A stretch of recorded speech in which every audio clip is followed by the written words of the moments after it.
సుందర్పూర్ గ్రామం యొక్క అందమైన దృశ్యం, పచ్చని పొలాలు, సంప్రదాయ ఇల్లు, రైతులు పనిలో నిమగ్నమై ఉన్నారు.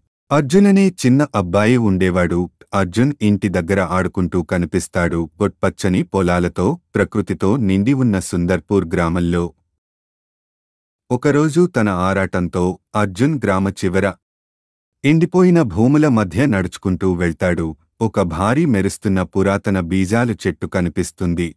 అక్కడ చెట్టు అడుగున మాయా బీజాలు ఉన్నాయి. అర్జున్ ఒక మాయాబీడాను చేతిలో పట్టుకుని ఆశ్చర్యంతో చూస్తున్నాడు. చెట్టు శాఖలు తేలికగా కదిలి వెలుగు విడుస్తున్నాయి. మృదువుగా ఒక వృద్ధ స్వరం వినిపిస్తుంది. అర్జునివి మాయాబీజాలు. ప్రేమతో నాటితే ఇవి పెద్ద చెట్లుగా పెరిగి భూమిని సంరక్షిస్తాయి. పురాతన చెట్టు మాటలు విని అర్జున్ తన గ్రామాన్ని పచ్చగా మార్చాలని నిర్ణయించుకున్నాడు. అర్జున్ చిన్న సంచిలో బీజాలు వేసుకుని ఎండిపోయిన ప్రాంతాలలో నాటడం ప్రారంభిస్తాడు. అర్జున్ నాటిన చోట చిన్న మొక్కలు మొలకెత్తుతుంటాయి. సుందర్పూర్ గ్రామస్తులు ఆశ్చర్యంతో చూస్తుంటారు. పిల్లలు మొక్కల చుట్టూ ఆడుకుంటారు. చెరువులు పచ్చని మొక్కలతో గ్రామం చలికించడంతో గ్రామస్తులందరూ ఆశ్చర్యపోయారు. అర్జున్ గ్రామస్తులతో తన కథను, మాయాబీజాల మహత్యాన్ని పంచుకుంటాడు. మహిళలు, పురుషులు, పిల్లలు కలిసి బీజాలు నాటడం ప్రారంభిస్తారు.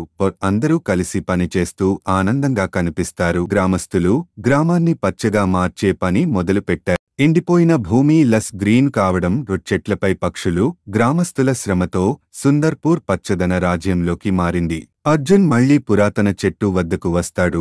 చెట్టు మరింత ప్రకాశవంతంగా ఉంది. నీవు నాటి చెట్లు పక్షులకు గూళ్ళు, మనుషులకు నీడ, భూమికి జీవం ఇచ్చాయి.